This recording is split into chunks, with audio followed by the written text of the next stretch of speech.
Israel does not target hospitals. This is what Israeli officials have consistently repeated since the Ahli Arab Hospital in Palestine's Gaza was struck, killing at least 500 people, including women and children. Israel does not target places like hospitals. They're not a target for us, and we wouldn't have deliberately hit a hospital. But there are conflicting statements coming from the Israeli side, pointing out by some as misinformation.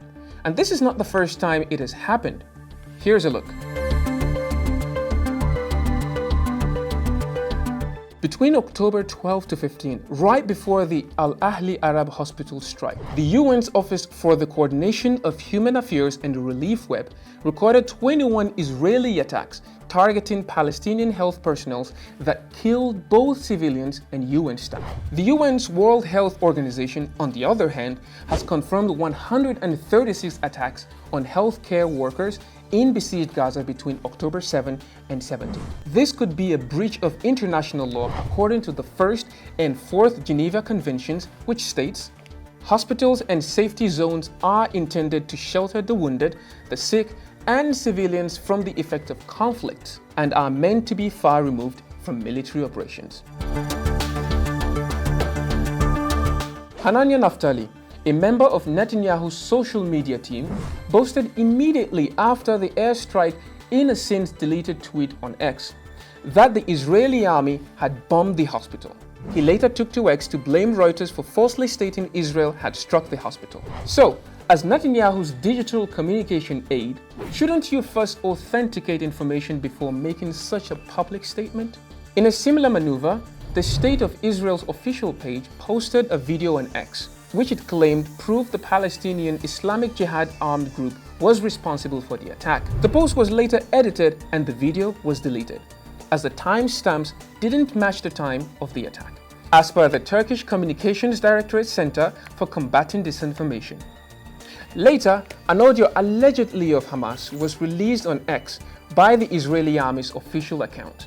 The voice in the audio claimed the Palestinian Islamic Jihad were behind the attack, saying they shot it from the cemetery behind the hospital. However, Israeli army spokesperson Daniel Hagari posted a photo on X that shows the rocket was launched from a location down in the southwest. These are self-conflicting reports that do raise eyebrows, and in the words of US politician Sam Parker, they can't even get their story straight.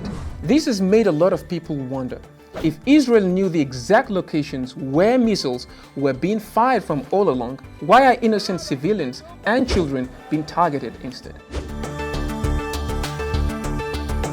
Israel's recent strikes, its track records, and its history of targeting healthcare workers and facilities make it very difficult to believe the Israeli army is not to blame for the Ahli Arab Hospital attack. We all remember when the Israeli army failed to provide evidence regarding the 40 beheaded babies, a fake news story that was initially spread by Israeli media. Or when the Israeli army blamed Palestinian fighters for the killing of Al Jazeera journalist Shireen Abu Akleh, only to apologize a year later, saying she was indeed killed by Israeli soldiers. However, the attack on Ahli Arab Hospital doesn't come as a surprise. The Israeli army had previously warned 22 hospitals of looming strikes, forcing more than 2,000 patients in the northern Gaza to evacuate to southern Gaza. Just a day after the Ahli Arab Hospital was hit, 12 Palestinians were killed by an Israeli airstrike in the south. The World Health Organization termed Israeli sending of an evacuation warning a death sentence for the sick and injured.